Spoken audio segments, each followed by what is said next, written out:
Hello everybody. Welcome. Assuming that we are not going to be waiting for other folks to join us. So if people join us late, they join us late. It's all good.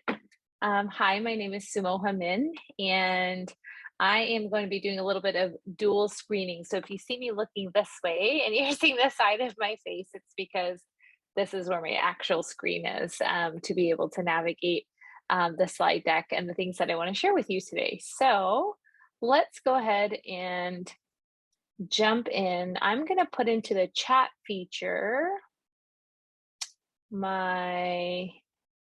Okay, hi. Excuse me. Yes. I just have a. I just wanted to say a few words and actually Oh, introduce you sure. Oh, okay. a little bit if that's okay. That's Um, totally okay. okay. Okay. Let's see. I'm gonna need a little help with your name. You pronounce your name Sumoha. Sumoha. Sumoha. Sumoha. Yes. Okay, got it. Um, okay. Thanks, Derek. Yeah, aloha and welcome to iTeach808, Empowering Hawaii's Teacher and Technology Conference, sponsored by the Augustine Educational Foundation and Sacred Hearts Academy, Honolulu. My name is Patrick Tomiyasu, and I will be facilitating this session. We're so honored to have Sudoha Min to join us today to share her knowledge and expertise through a 45-minute presentation. Please be aware that we'll be recording this session. If you don't like being recorded, you may consider turning off your camera during the session or reviewing the recording afterwards. The recording will be made available on YouTube and shared on iTeach808's website as a week after this event. So without further ado, I'll turn it over to Sudoha Min. Sumoha. Thank you. Sumoha. It's Sumoha. All good. Hi, thank you so much for being here today. I'm going to go ahead and put in the chat feature the link for our presentation for today, and I'm going to start screen sharing as well. That way, we have everything we need. So let me go ahead and start doing that. Okay. Bear with me for a moment.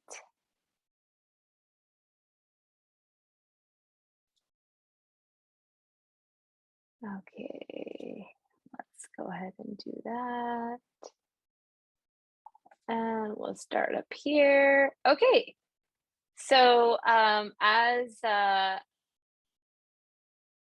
it was mentioned earlier, thank you to our sponsors, Sacred Hearts Academy and the St. Augustine Educational Foundation. It's so awesome. This is, I love being part of iTeach808. I believe this is my second, maybe third time being a part of the conference. And so very grateful to be here. And for everyone who is in our room, some folks may join us a little bit later, and I'm going to try my best to keep up with folks that are hopping in. So you're here because you're interested in design thinking. And if I could get, we're going to be actively using breakout rooms, and we're also going to be actively using our chat feature. So if you could go ahead and if you'd be okay with it, if you could maybe show your face super quick, if it's possible, and at least put in the chat box who you are and grade level that you teach and what brought you here, right? So that's going to look something like this in the chat feature. So I'm Sumoha Min. Mostly I have taught middle school, most recently grade 6.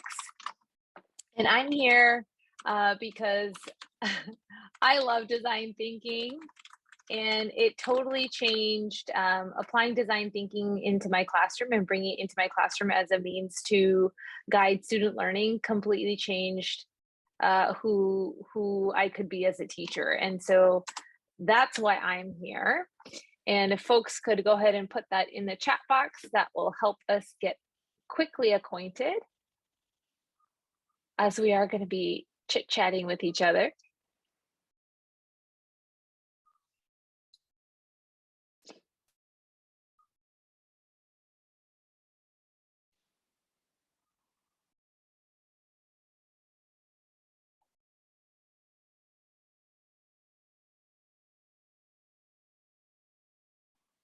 And while you folks are doing that, I'm also going to share this with you, which is a link to a document that is that we're going to be using today as a means to go ahead and work with our information for the day. So when you click on that link, you're gonna be asked to make a copy. So go ahead and make that copy. And once you make that copy, you will have this iTeach808 Design Thinking doc. And there is a link here. I'm going to briefly go over the Stanford D-School resources, but really this is a document where you're going to be doing some typing today. I hope so. And it'll guide our conversation. All right, so who we have in the room? Okay, let me go ahead and so Laurel Oshiro, so good to see you. Library, pre-K through 6, school just got an innovation center and want to support that aspect of the curriculum. How exciting. Yes, Laurel, that's amazing. Thank you for being here. Okay, Malia is an art teacher and interested for collaboration purposes. Okay, fabulous. Yes, you're in the right place. This is excellent. All right, and then we have Deborah, who is a music teacher pre-K through grade 6, and you thought this session might be interesting. Well, you'll get to let me know it by the end of it. Thank you for being here, Deborah. We also have Janelle, who is a 1st through 6th grade teacher, teaching an innovation class and was hoping to see design thinking ideas from others. Okay, great. We will see if we can create some space for that. We also have Lisa, who is a technical specialist at Marinol for the grade school and high school. Thank you, Lisa, for joining us today. And you're here to learn how to help your teachers utilize tech and other resources in their classwork. Awesome. Good stuff. Okay, excellent. We also have Lacey, who is a 4th grade teacher looking for ideas. Fabulous. And we have Mark Hines, my colleague. At Mid-Pacific Institute, was a high school teacher for a long time and always interested in design thinking and to see how it's introduced. Okay, thank you so much. We are going to be working with each other. So we're going to learn about design thinking by actually engaging in design thinking. I feel like it's the best, quickest, easiest way to really get an idea of what this process or what these protocols are really all about. So not going to take credit for creating anything necessarily new here. Design thinking, it comes out of the Stanford School of Design. And so one of the things that I did share with you is a link to their resources page. They have an incredible library, and that's something that you can take a look at on your own time, especially for those of you that are here to get ideas like Janelle or Laurel, even for your new space. They have design challenges, they have questions that are worth looking at. They have, it might be a vortex. You might have to set a timer before you go into their resource because it's a lot of information, right? So you do have that, and I definitely suggest that you check it out. We're not going to use our time today to dive into the resource, but know that it's there. Okay, we are going to really dive into the heart of what design thinking is, and that it is a human-centered approach to problem solving, right? So usually the way that problems are solved is, there's a problem. It's usually a human being that's having this problem. But then we're attacking the problem to just solve the problem for the sake of the problem, as opposed to thinking about the humans that are involved in this problem. And that's where, we have centuries of of evidence of these solutions that were built for human beings, and human beings are incredibly frustrated with those solutions because they don't actually work for us, right? And so what we're here to do is what we're here to do is really own that human-centered part of problem solving. And that's what design thinking helps us do, and it helps our students do it as well. And so if we think about design thinking as a process that we want to share with our students, it's also a process that we can engage in as educators to ensure that problems we're solving for our classrooms are also human-centered, right? That they're centered around what's really best for our students and what their actual needs are or emerging needs are. Okay, I have a question. Let me do this. If you have a question specifically about tech related things, you can also message the iTeach Sacred Hearts host. And you will be able to do this even if you couldn't make a copy of that document. For the person who's asking, I think you can go ahead and just like handwrite. The document was more so for people who want to type and if it's easier for them, but you can totally just write on paper or Post-its or your arm. It doesn't really matter. Okay. So why design thinking? Design thinking, the process, the protocols, it allows us to have a common language and engage in a common process, right? So if we develop a common language in our classrooms, it reduces miscommunication because everybody knows what we're talking about when we say empathy feedback, or everybody knows what we're talking about when we say we're going to do a sketch prototype, right? Or everybody knows what we're talking about when we say I need you to go test that idea out. Right? There's no like gray area of like, well, what did my teacher mean by that? So the huge value in bringing design thinking and that language into your classroom is that you can basically build off of that common language so that your students have these routines and tools that they can then go and apply in all the different situations or projects that you may end up doing in your classroom later that year. Okay, and because it's a common process, it allows for teamwork or collaboration. I know there was somebody who's really interested in like, how do we do more collaboration? Well, with design thinking, everybody matters. And that means everyone has something to do. And that's why everybody matters, right? Because there's always something for somebody to do. And so the degree of contribution, in my experience, has definitely shot up as soon as we start engaging in these protocols. So this is one of my favorite all-time images. People think success looks like this, right? Or like learning looks like this. And in reality, we know that it is more like this jumbled mess over here. And what's fabulous is that you can think of design thinking as a container to hold all the squigglies, right? It's your guiding cones along the side of the highway.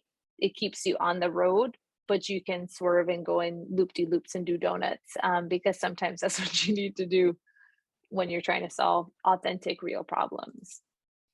So the process moves more like a circle than a line. It is iterative, and you end up repeating the 5 steps in order to find better solutions.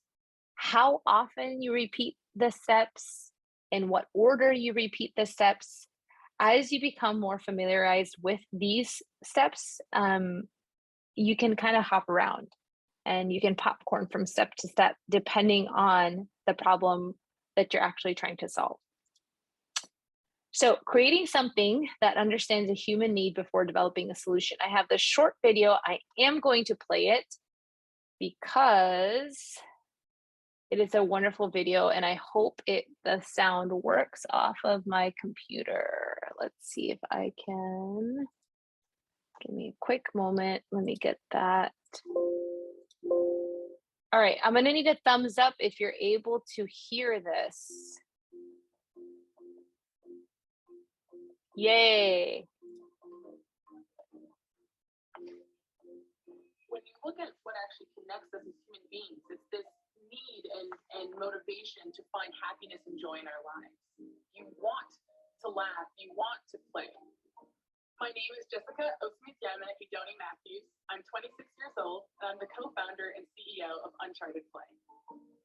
When I go to Nigeria for different family events, as much as I see and experience all of the issues that one would find and expect in the developing world, it's also really hard to miss the amount of happiness and joy infused in daily life.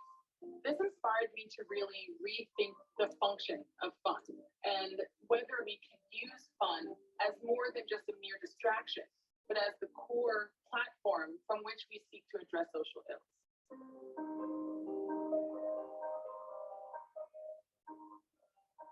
When the socket was invented, the goal was to create something that would address a serious global issue, the issue of reliable power. Nearly 2 billion people are living without reliable access to power. When the sun goes down, that's the end of your day. You're not reading any books, you're not doing any math problems.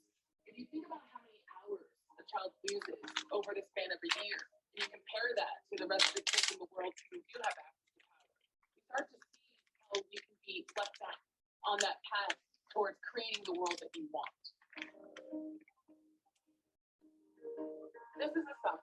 It looks like a soccer ball, plays a lot like a soccer ball, but it's actually a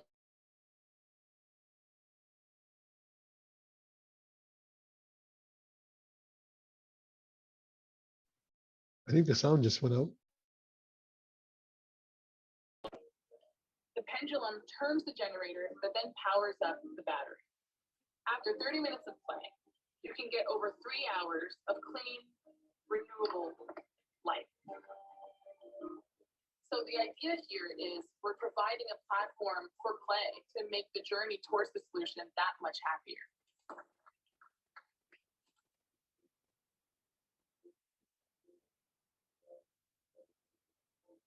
In 2013, I brought my team to Nigeria and met this kid named Josiah. Josiah is a shy 14-year-old boy who didn't really show much interest in science, but he loved soccer.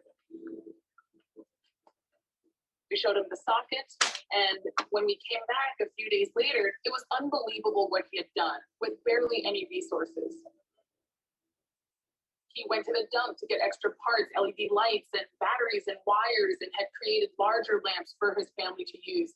Honestly, I remember looking at him and turning to my head of engineering and saying that this kid is gunning for your job.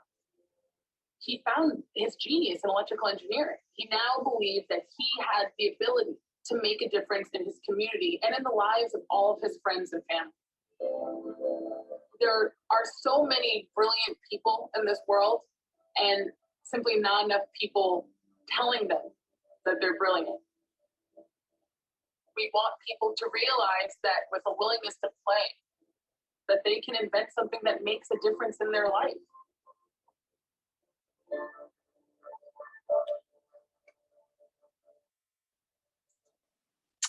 Okay, so thank you for watching that. I want to do is first, let me get out of here. There we go. So the first thing that I'd like us to do is go ahead and I'm hoping I can get some help here. If we can break up folks into some breakout rooms, I'd like you to, before, whether you know the exact element, whether you know what empathy, define, ideate, prototype, and test are or are not, I'd like you to just chat with somebody for 2 minutes about where you think you saw any of these in the video that we just saw. And so let me see.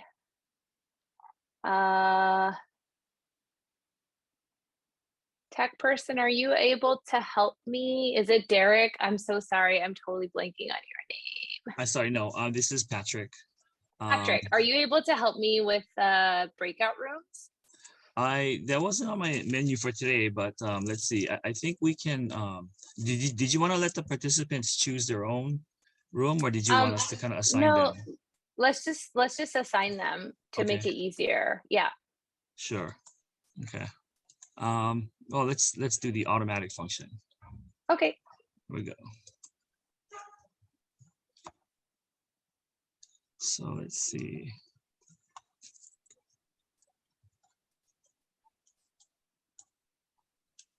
Okay, and you wanted about 2 or 3 people in each room, or how? 3 people would be great. Let's do 3. Okay. Yeah.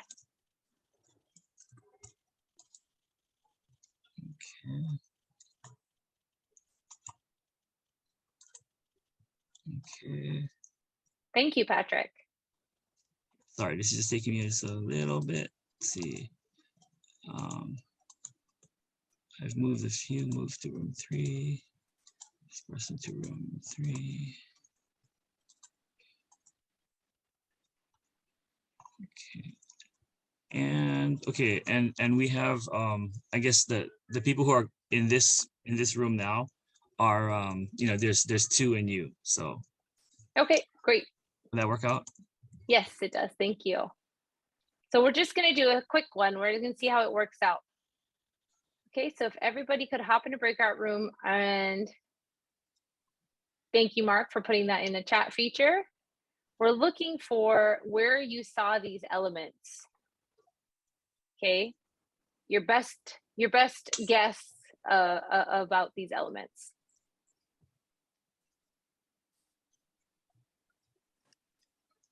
Sorry, I don't know how to do that. I've never done breakout rooms before. So you're going to get an invitation. And when you get the invitation to a breakout room, you're just going to, it's going to ask, would you like to join? And you say yes. Oh. Yep.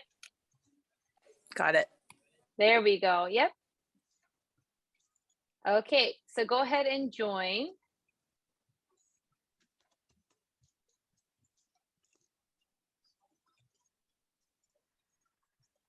All right, I'm gonna go hop in. I'm gonna give folks 2 minutes. Mark, did you want to join? Okay, I see Mark, you went into a room. All right, let's go.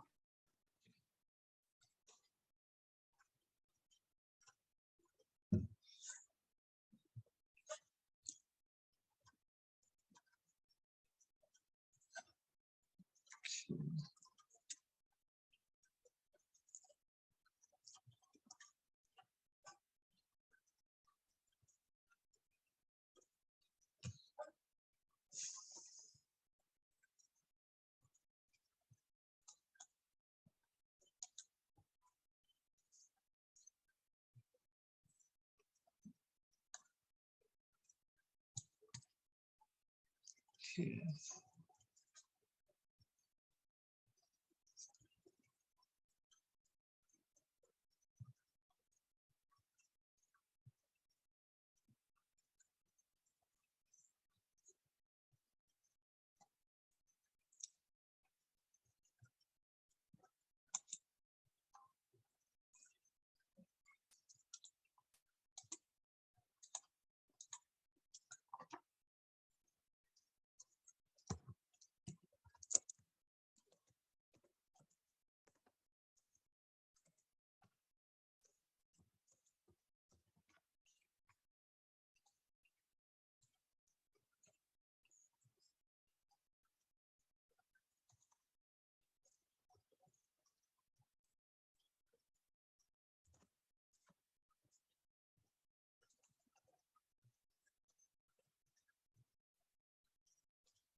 There you go. Okay. I guess we got breakout rooms of 2. It's,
You're muted.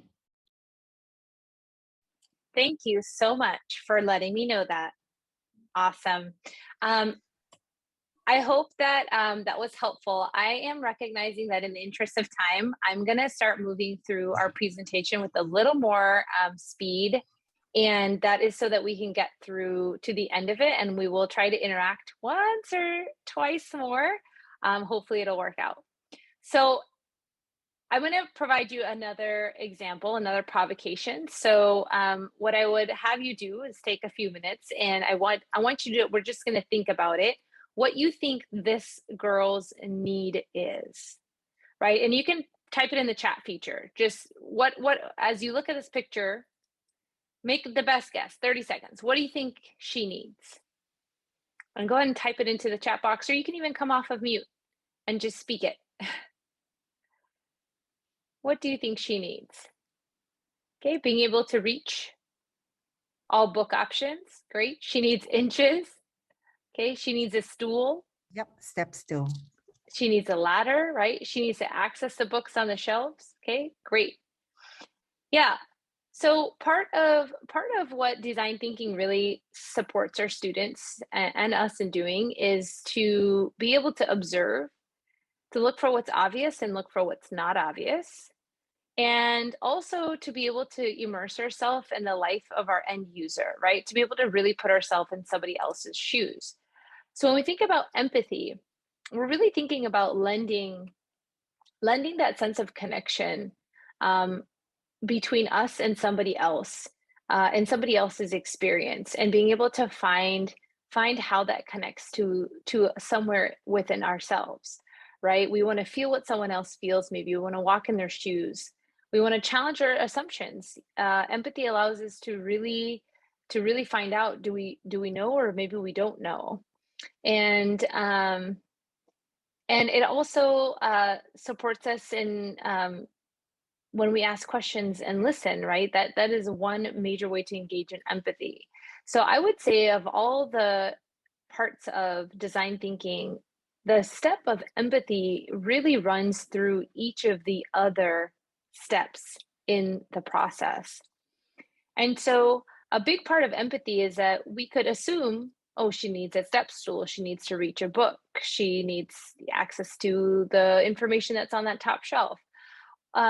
But we're taking that a step further. We're going to really ask her questions, right? So we then need to engage in asking her questions to find out what her need actually is. And this is where, we turn to one of our epic, iconic folks, Mr. Jobs, who said that it's important to gather experiences over evidence. And so if life is about creating and living experiences that are worth sharing, then our job as designers is to really gather those experiences to truly learn about people and have their past experiences and their stories inform us about what their needs are.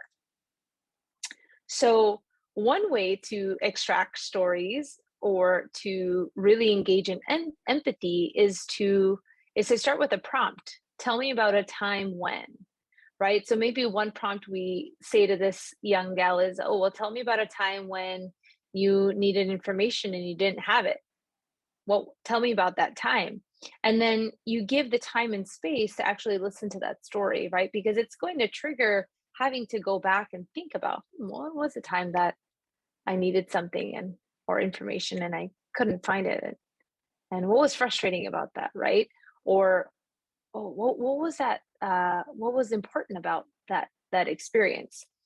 And so when we engage in that step of empathy, we're really asking our students and ourselves, because as teachers, we're engaging in it as well, to ask open-ended questions that are user-centered, to seek out stories, tell me about a time when, to listen and to take notes. And the thing that we know that in K-12, developing questions happens at every single grade level, right? Just learning about open-ended questions or closed-ended questions. And some of our students may be starting at closed-ended questions, and we're sort of nudging them in the direction of being able to ask and develop these really wonderful open-ended questions. And for our students, we really do need to explicitly teach them the skill of asking questions. We need to explicitly teach them the skill of interviewing and having conversation, especially now, thanks to COVID, and the huge disruption in our ability to engage socially. And we need to explicitly teach them the skill of recording and note-taking. These are skills that when we explicitly teach our students at the beginning of the year, it really makes it much easier as we move along throughout the year. And so a little funny here, I found a masked lady, but these are my students, right? And I would tell them, like, one of you is a designer. You're the person asking questions. You're recording on your iPad, which is flat on the ground, because you really want to capture the person's voice. The person who is the end user, the other person answering questions, they're going to be keeping track of time.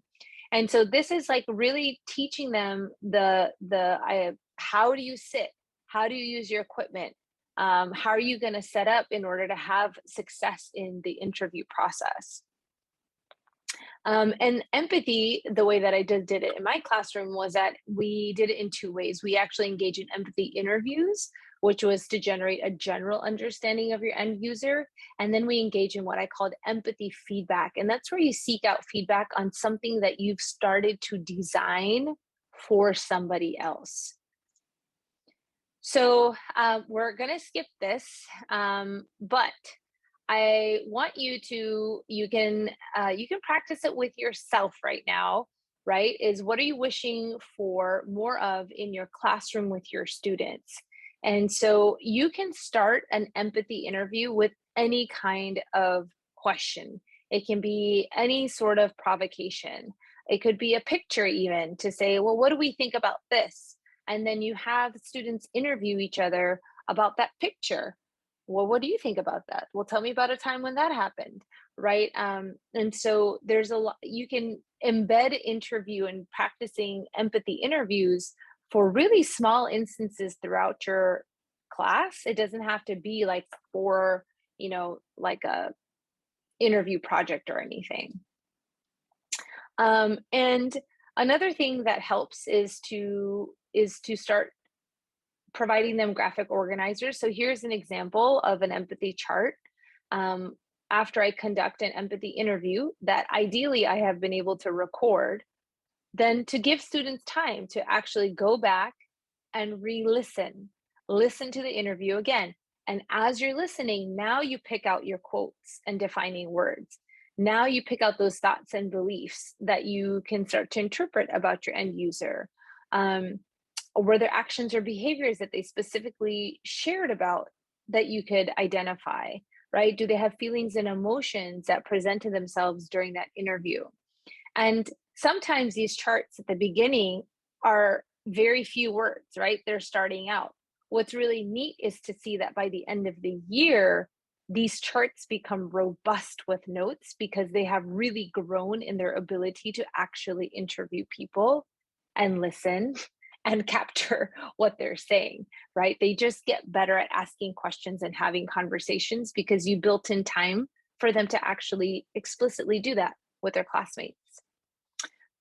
So typically speaking, you can start with empathy.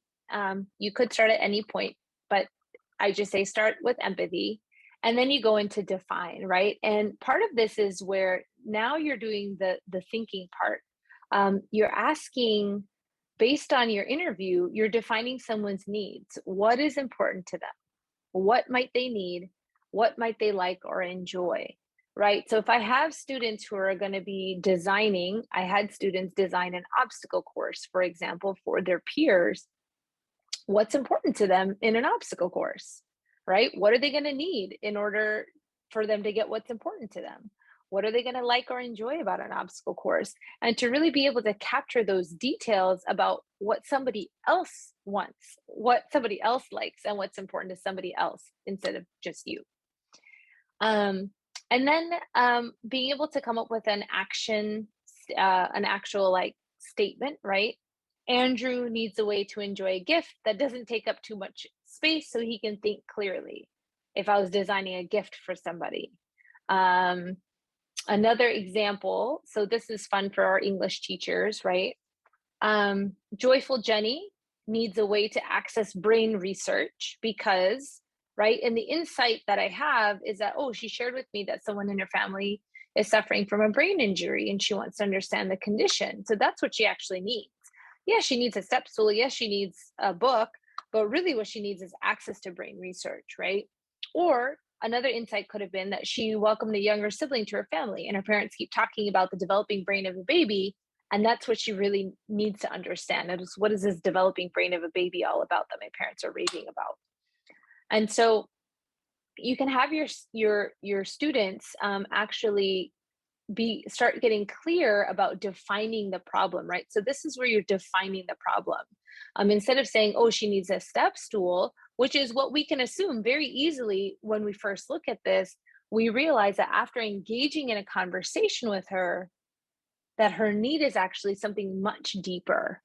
It's much bigger than I need a step stool to reach a book. And then we go into ideate, prototype, and test, right? So ideate is where we start to brainstorm solutions that will meet the need of our end user. And let's see, I think we have enough time. The statement that I like to start with, or a question, is it's a prompt really, is a how might we, right? So how might we can really launch us into our ideation phase. I'm gonna share with you this video. It's a short one. Every challenge opens the door for design. By reframing insights into a how might we question, you are allowing opportunity for design. IDEO CEO Tim Brown has said that whenever his company takes on a design challenge, it invariably starts by asking, how might we? How assumes that there are solutions out there. Might suggests that these ideas are out there and they might work and others might not, but it's okay either way. And the we part infers collaboration, and then we can do it together and build on each other's ideas. Your how might we statement should be broad enough to allow for a variety of solutions, but narrow enough that it puts users at the center and still focuses on the original design challenge. The phrase, how might we, promotes a specific, optimistic outlook that will launch idea generation. By not alluding to a solution, a well-formed how might we question starts you off in the right frame of mind to think innovatively and produce several new and concrete thoughts. So a really fun thing that I like to do at the beginning of the year is with how might we's. And again, you could just take how might we out of project context and just work on it as a learning, just a powerful learning experience in the classroom. Is like, well, how might we design this space, which is our classroom? How might we design this space so that we and then the students can generate the end of that, right? Like, so that we feel safe, so that we have room to do our work, so that we can sit by our friends, so that we can, right? They start identifying, well, what's important to them in a classroom. And then you can start with this at the beginning of a year. Well, how might we redesign our classroom space in order to meet these needs or these things that we say we want in our learning experience? And then you let the kids design. Here's another problem statement that I had from a design challenge I was in, where the person I was designing for was Gwen, and Gwen needed a way to participate in a new hobby that helped her feel connected to people and feel like she was making a difference. So based on that defined problem statement, I then went into ideating a lot of how might we statements, right? So how might we expose Gwen to new hobbies? How might we get Gwen connected to new people? How might we find out what things actually make Gwen feel like she makes a difference, right? So there's a lot of, as you're generating your how might we's, which is going to help you in your prototyping a solution, you might recognize that, oh, I need to go back and ask Gwen this question. So she wants to feel like she makes a difference, but I don't actually know what she thinks making a difference really is. So I need to go find that out, right? And now I'm jumping back into empathy because I need clarification as soon as I start generating how might we statements. How might we make sure we get through this information in time, right? That's the question I'm asking myself. So with prototyping, sketch prototyping, paper prototyping, and sturdy prototyping, this is something that I think I made up, but you know what? It might be somebody else's information. I don't know, but I used it. Sketch prototyping is all about getting kids to draw their ideas out on paper. Use notebooks, use big paper, use Post-its, use different size papers, use different size pens, use different materials for them to sketch on. When you change it up like that on them, instead of it just being the same kind of paper every time, they actually start to break out of their thinking. As we say, do out of the box thinking. Well, in order to do out of the box thinking, you actually have to change what is normal or what is expected, right? So instead of an 8.5 by 11, have paper that is different sizes, have pens that are different thicknesses, make that stimulation happen for them in their brain, because it'll promote them actually prototyping new different ideas, right? So that's where you're sketching. And I'll drop these videos are going to be available to you, so you can watch some of these. This one talks about the paper size, the thickness, the time. It's a pretty good video in terms of like specific how-tos. And this one talks about, just rapid ideation. Another thing that you want to do is create a time pressure, right? For sketch prototyping. It's not like, oh, you have 40 minutes to just sketch all your ideas. No, you have 7 minutes, right? Or you have 3 minutes to sketch as many ideas as you can. We're going to see who ends up with the most Post-its, because that time pressure is going to just kind of break them through certain barriers. They don't have to get stuck in the, oh, how is the solution ever going to really actually work? Well, that's not what we're doing right now. We're actually just trying to generate a high volume of ideas. And that's what the ideation phase really supports students in being able to do, is to just start generating a high volume of ideas for whatever problem it is that they're trying to solve. Okay, now we're going to go into how, once you do define and you start prototyping, I like to start with sketch prototyping, then you're kind of doing test and empathy together, right? So like test and empathy really do happen at the same time, simultaneously in most situations that I've been in the classroom. And it kind of looks like this, right? So we do sketch prototype, which is easy, it's cheap, it's quick, it's on paper, pencil. You go into a round of empathy and test, right? So you're testing out your ideas by seeking feedback from your end user.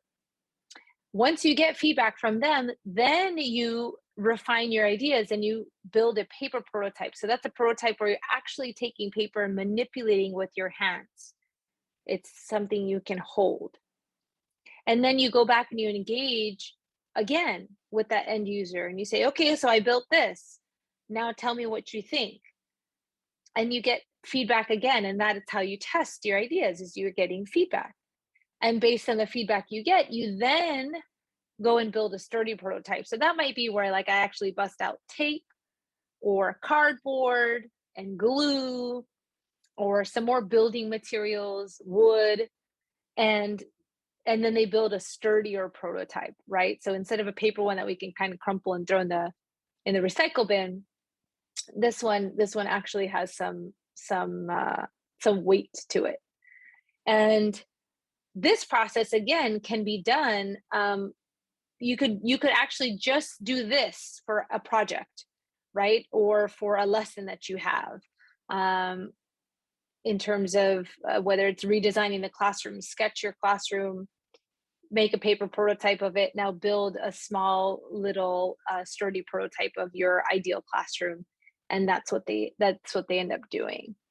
And so along the way, as they're testing their ideas, there are different ways for them to gather empathy, right? So this is one of my favorite empathy feedback charts. where they're asking. So if I design something for you, I'm asking you, what did you like about this? What do you like about this?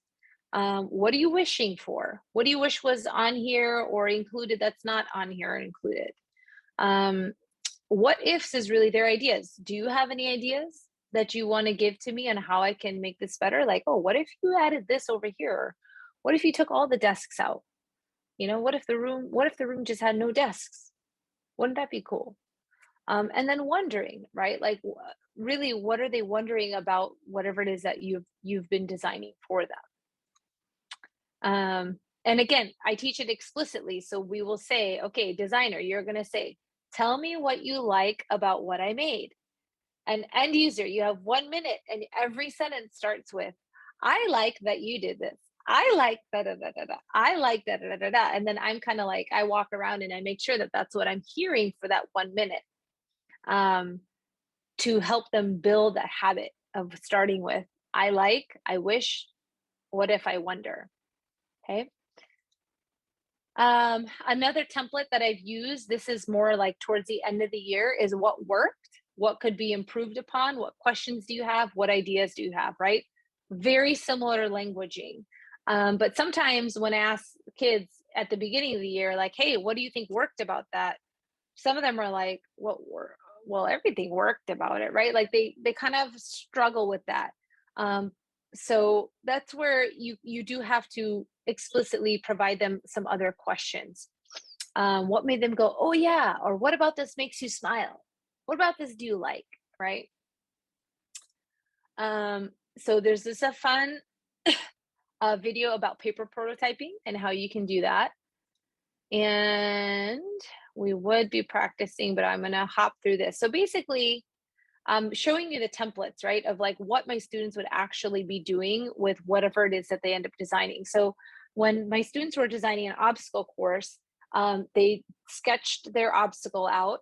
Went into what do you like about this obstacle? What do you wish it had? What are your ideas? What are you wondering? They filled out this template with the feedback that they got. They went into paper prototyping. They built the obstacle out of paper, and then they went back and they did this again. And then we built the sturdy prototype. So we ended up using Legos. So my students ended up, I brought a whole bunch of Lego pieces in, and then they had to figure out how to be able to show their obstacle just using Lego pieces. And that's always really fun, right? So with the sturdy prototype, you can use different materials. You can use Legos, you can use popsicle sticks are really great, or spaghetti noodles. You can use I use a lot of cardboard, but recyclables. Have the students bring in, egg cartons and things that they can recycle from home, and say, okay, use this material to build what you're trying to build. And that's what they really that's where the creativity starts to really come in. Of course, we have to explicitly teach them about respecting themselves, others, property, and the process. So I won't go into that. And then these prototyping, even the sturdy prototyping, building your Lego prototype, I gave them 10 minutes. That's it. You got 10 minutes to do this. Build it. You gotta be focused, right? And you gotta take a picture, and then you go back into test and empathy. So most of our time was spent actually in these conversations and capturing feedback. And then when it came time to applying the feedback, it was timed rounds, right? 7-10 minutes.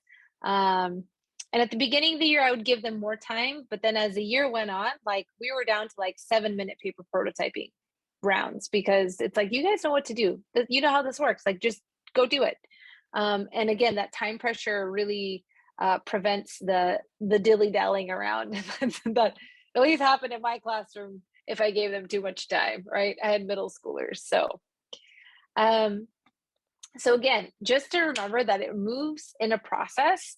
You can take these protocols and you can do them independently if you wanted to, right? Like you could just say, hey, we're gonna be thinking about how we're gonna build a habitat for this particular animal. And all we're going to focus on, the skill we're going to build, is how to come up with ideas and ideation, or how might we make sure, let's say we're building a habitat for a pueo, an owl. Okay, so how might we make sure that the pueo has enough space to fly in and fly out of this habitat? How might we ensure that the pueo has XYZ, whatever we learn about the pueo, and maybe that's all we do, and that's fine. That's better than doing nothing in terms of the design thinking protocols. So that's pretty much the end of the information I have to share with you. And this, what I created, where is it? Where is it? Where are you? Hang on. I had a, I know, am I out of time? Are you going to kick me off? Yeah, we are a little bit over. So Okay. if it's all right with you, I just have a few parting comments. Maybe Yes. maybe if you have like one last word, but you know, I do have a few. Certainly. Well, I was just going to say that, you know, I created this. I don't know if you folks can see it. Oh, I think my computer froze. But the document you made a copy of, right? So I would create just a document like that, print it out for my students for the very first time. So they have a physical copy of like, here's each step on each page. And then we would just go through the page, right? Something that they're familiar with. So Okay. I'll stop talking there. Questions, parting thoughts, comments. Okay, well, I just wanted to say, you know, mahalo to Sumoha for everybody's participation here today. We hope that you found this information helpful and, you know, could make some valuable connections and picked up a few ideas. We would like to ask that you please help us complete a survey on the iTeach808 website. I've included the website name in the chat. It's simply iTeach808.com. The survey will also be sent to the email address that you registered to this conference with. Please be sure to check your, if you don't see it, please be sure to check your spam folder for any emails from iTeach808hawaii@gmail.com. And the last note on that one is that you'll be entered to win one of 20 $5 Target gift cards if you complete the survey by February 4th. So again, thank you all for being here today, and feel free to join other sessions that are coming up, and I hope that you have a wonderful afternoon. Mahalo.